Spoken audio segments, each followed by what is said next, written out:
Misfits, they just announced a brand new edition of D&D. It's called One D&D, and we're going to take a first look.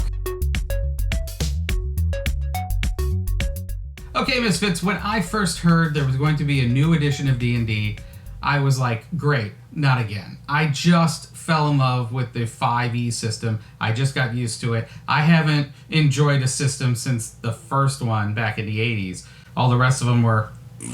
But hey, I really like 5e. I like the versatility of 5e. And I was hearing, oh, there's going to be 6e. They were talking about it a lot at Gen Con. And I was like, great, not again. Not another throwing out a version of D&D that I loved before. Well, with the announcement today of One D&D, I'm kind of happy. I'm feeling emotions again, maybe. Now, One D&D is not a brand new rule set. It is an evolution of 5e that we've all come to know and love. I knew they weren't going to throw that out, really, because a whole bunch of other RPGs are coming out with editions based on 5e. So I didn't think they were going to totally change the rule set. But what they're doing is enhancing what they already have. They're adding new twists, they're adding new races, they're adding a whole bunch of new stuff, and all that's coming out pretty soon.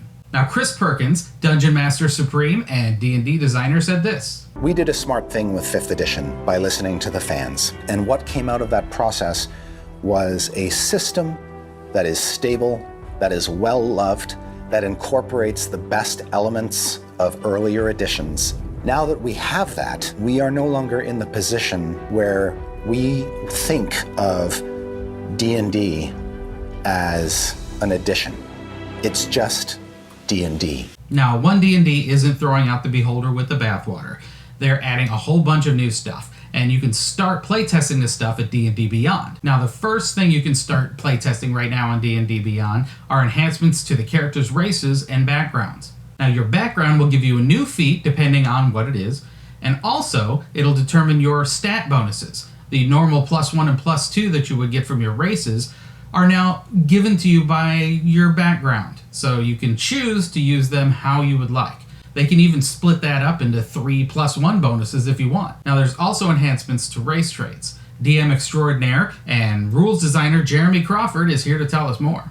Great example of this. In the dwarf, you still have stone cunning, but now a dwarf, as long as they're in contact with stone in some way, whether they're standing on it, touching it, dwarves now a certain number of times per day can give themselves tremor sense, meaning they can sense through the earth itself if there are creatures nearby, moving objects.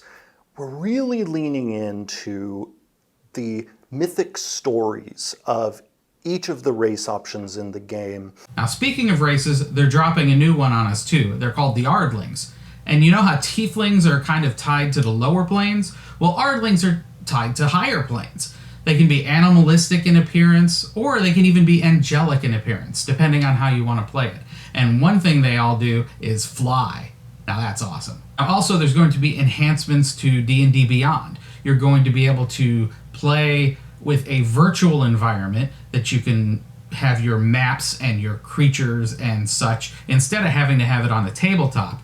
That you can go either way if you like the tabletop stuff or this. It just adds a whole other dimension to the game. Now, hopefully that'll start rolling out to D&D Beyond pretty soon, but the first thing you can do is check out these new races and new enhancements in the Unearthed Arcana on D&D Beyond right now. Thanks for joining me at my first look at One D&D. Be sure to like and subscribe, and as always, game on.